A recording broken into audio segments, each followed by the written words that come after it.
Oh. Oh. Wow. Alright, this is on. You got Diablo 2 in the background there, you can see, possibly gonna do stuff with that in a little bit, like I mentioned. Alright, so they made this post. Blizzard made this post about Diablo 4 yesterday, about the itemization, some of the changes, some of the feedback that they were listening to. So one thing I mean, I'm not gonna necessarily read the entire thing, but if you really want to read the whole thing, you should read it yourself. You know, reading's healthy. Um, but yeah, one thing that's huge is they say, you know, we're not making Diablo 2, we're not making Diablo 3, we're making Diablo 4, right? Because a lot of people were saying, oh, I want it exactly like Diablo 2. In Diablo 2, they do this. It should look exactly like this. Every item should just be Diablo 2 items, with everything exactly the same. And it's like, well, those people are asking for, that's not Diablo 4. They're asking for Diablo 2 remastered. So Diablo 4 is going to be its own thing. Yeah. All right. So whatever. They talk about the attack and defense bonuses. So basically, items that were showcased, they just had two stats. You know, they had some extra stuff like +1 to whirlwind or whatever, right? But like, they had you know, attack and defense stats on them. And that was kind of garbage because I mean, one, that's like super basic, watered down. Like it might as well just say stat, you know? It's this it has 600 stats on it. That one has 700 stats. I guess it's better, you know? I mean, it was super brain dead, right? Um, Now they've changed that. They haven't gotten rid of the attack and defense, but what they did was they took the attack off of armor and jewelry. They took attack and defense both off of jewelry, which is interesting, I guess. It makes sense. I'll get into that in a sec. But yeah, they took the attack off of armor, and then they took the armor off of weapons. So basically, what you get there is more of like a classic like RPG style system where it's like you know, the weapon has attack, it does damage, and then your armor, or sorry, your armor has defense on it, which is, you know, armor or whatever, right? Like increases your defense. Um, so you know that's pretty good. Hold on.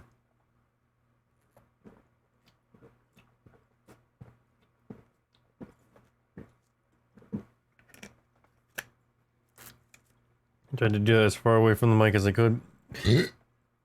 All right. What was I saying? All right. Yeah. So that's basically that, right? It's more like a classic RPG thing. It makes sense. You know, the weapon does damage. Stronger weapons will have more damage. Sure, armor, stronger armor will have more armor. It's simple. But it's also not going to be just like. I mean, with that, I mean that's really good, because that means here's the biggest thing from that. So in Diablo 3, anything that isn't a level 70 item is worthless, right? Um, and that's because the leveling process in that game in Diablo 3, it's a barrier to the actual game, which is end game at level 70. Now Diablo 2, on the other hand, while you're leveling, items that you get can actually end up being like best in slot items, stuff that you'll just use, you know, way late into the game. Maybe you'll replace them eventually, but you know, they're useful items. So the leveling process in Diablo 2 is actually part of the end game. But now with this change, that means, I mean, it's not going to change much for weapons, but that means armor. You can potentially sacrifice some, you know, armor or, you know, defense. You can sacrifice some of that.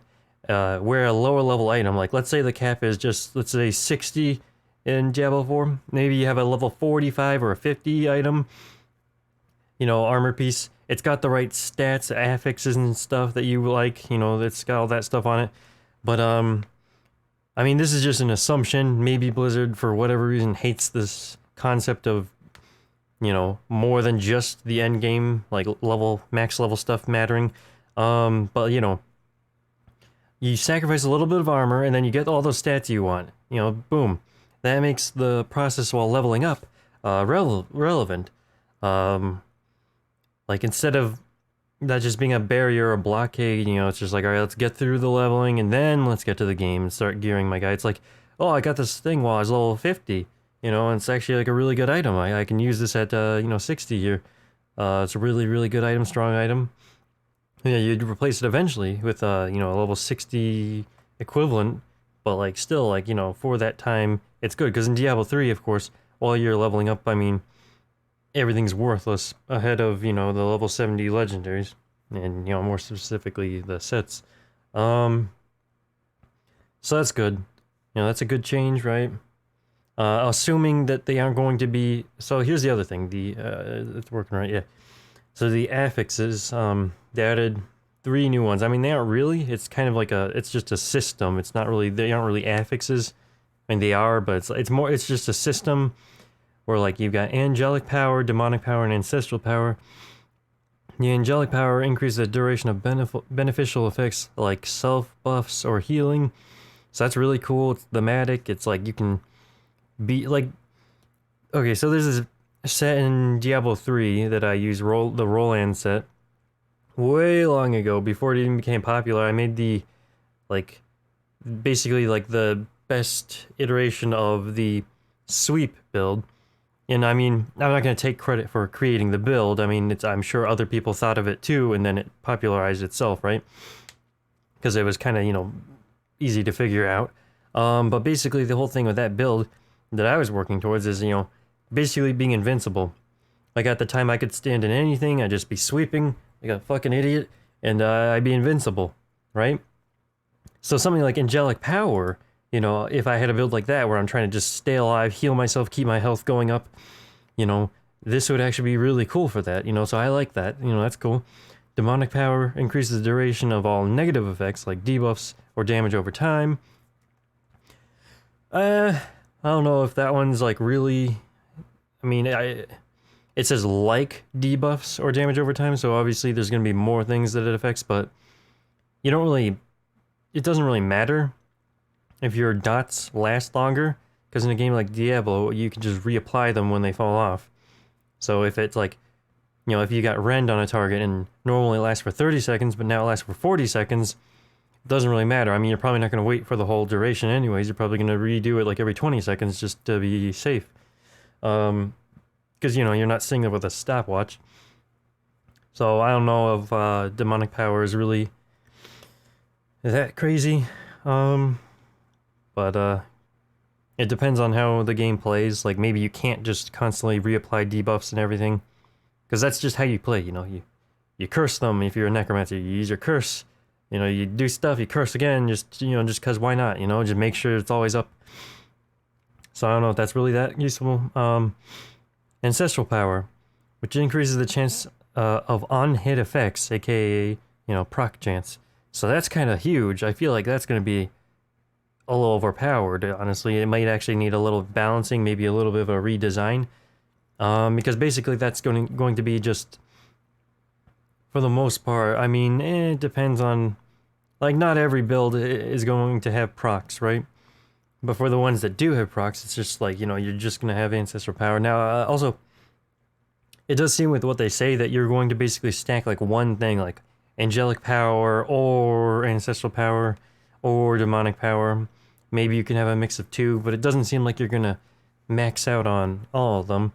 And what I say by max out is, there will be items, this is in development, right? There will be items that require demonic power, right? So this thing right here requires 50. This requires 60 demonic power, 55 demonic power.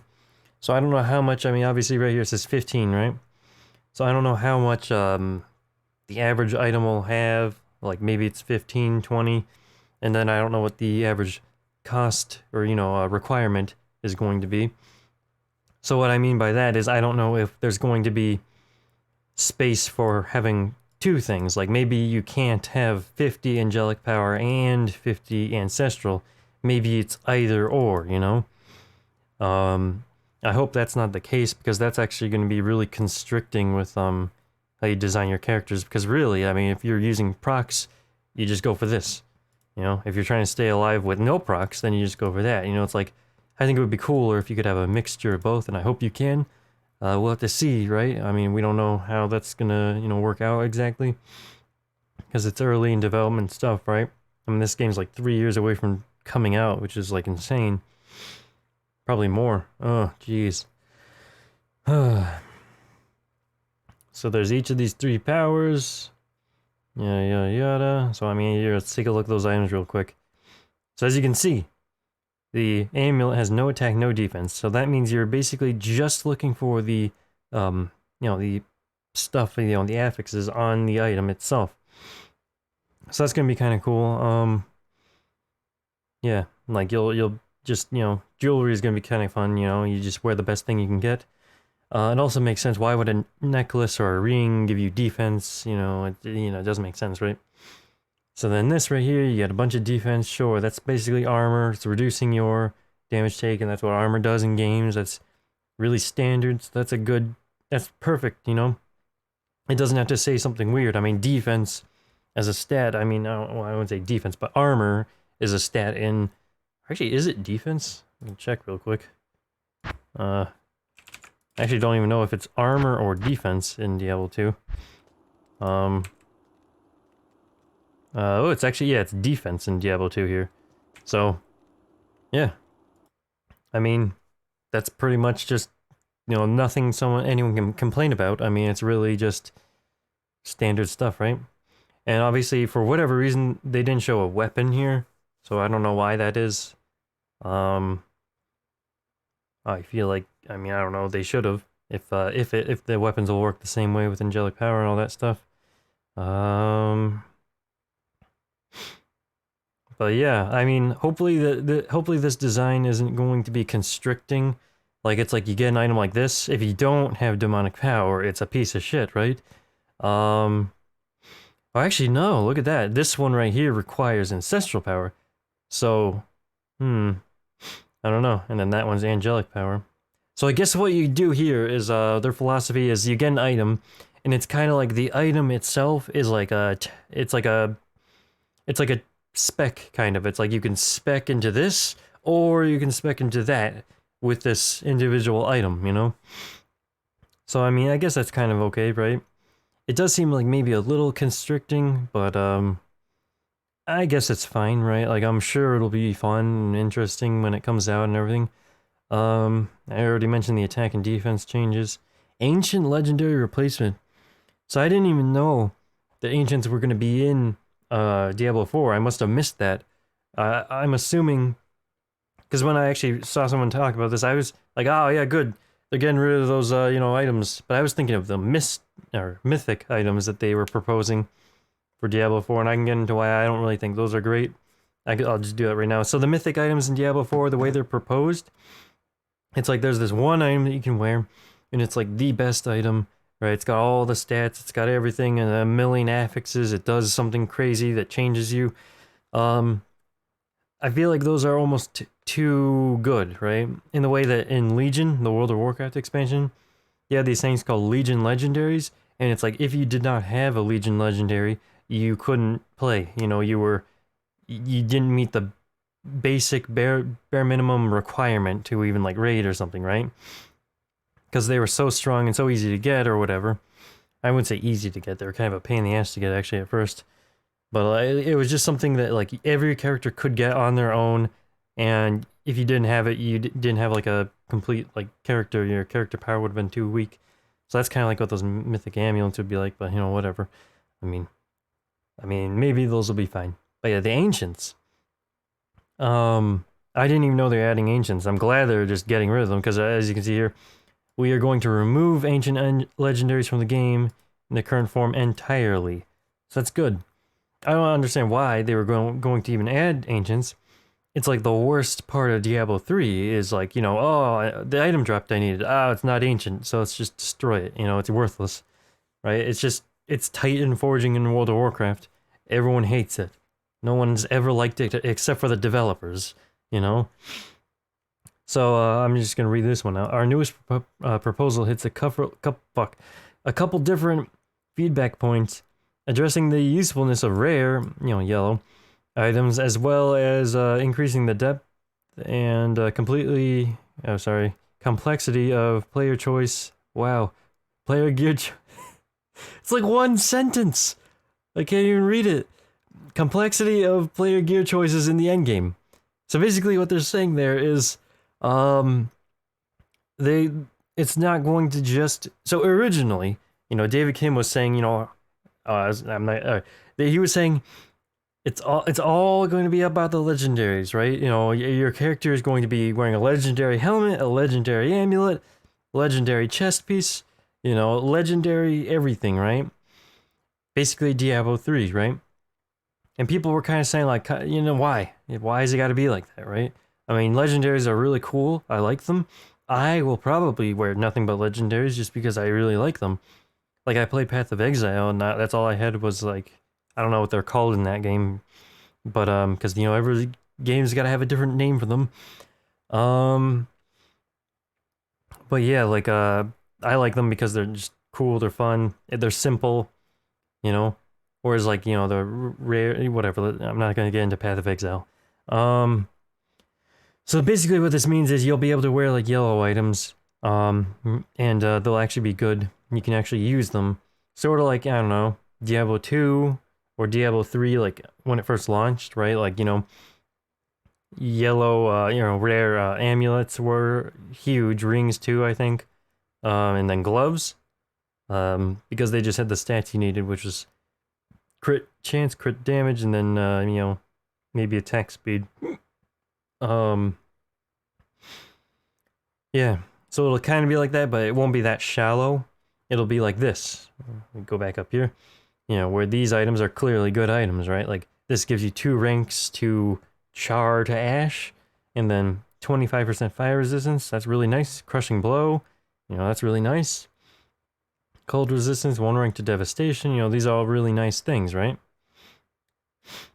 So it's not just going to be legendaries for everything. They won't just have way more stats. I'm hoping they won't just have way more stats than the regular, yellow items and everything. Because otherwise it defeats the entire purpose of this. And then here, we'll be introducing a new type of consumable item, which they haven't even named yet. This item would be earned by killing monsters just like other items. It would have 1 random legendary affix. So look at that. It will have 1 random legendary affix. So that almost sounds like, I don't know if they'll have their own individual affixes, this consumable item. I guess I'll finish reading this first. Drops only in the late end game and can be used to apply that affix to a non-legendary item. So basically it's saying you get this item, it has an affix, and then you equip it on, these boots right here. Now these boots, which have the stats, also have a legendary affix. So what I don't know is I don't know if it's like from like a selection of specific things for this consumable, or if that's just going to be like it can be any legendary in the game. You just get the effect. Like I hope that's not the case, because then that defeats the purpose of the legendaries just in general. And it also makes them not like unique, right, as items like Mage Fist. And that's a dumb example. All right, let me think of something special, super unique. Like I don't know. Whatever. But you get the idea, right? I hope they don't just take the unique effects from legendaries and just have it on a consumable that you can put on anything and effectively turn any item into that legendary. I hope it's like a unique list of its own stuff, like its own effects, because then you could mix that into your builds, and that would be really cool. The elective mode, yeah. And then, oh yeah, look at that, that's it, pretty much. So that's me going over that, ranting a bit, saying my thoughts, ideas, and all that.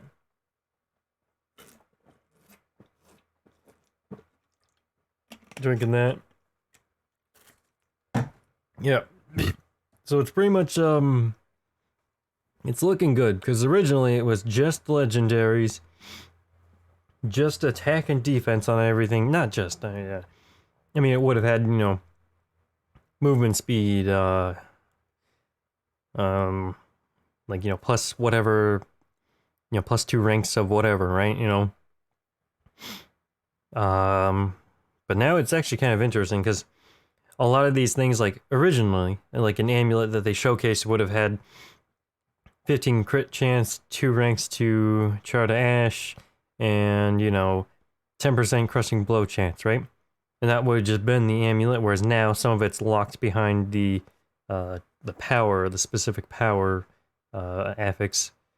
I wouldn't say affix, but the specific power accumulation or whatever that your character has. So I don't know if that's better or worse, but I don't know. It's interesting at least. So yeah, I mean it's looking good. The game's gonna be out in you know, a half decade or something. You know, by the time you know, we're all too old to even enjoy games, it'll be out. So, you know, look forward to that. But yeah, that's pretty much it. They're actually, something they said here at the bottom is, you know, they're like, this is like the first time we've ever been open with our community and communicated with them. And they're saying as if that's something that they're almost proud of, you know? We've never shared this level of detail this early before. I mean, I hope this is how they do it from now on, just in general, with all their games. I mean, it's called communication, you know? I mean, people are paying for their product, and normally they keep everything a secret, you know? And then it just ends up being a bad product. But yeah, so this looks good. Game looks good. Yeah, I can't wait. I'm really hyped for this game, more than any game, like, ever. Alright,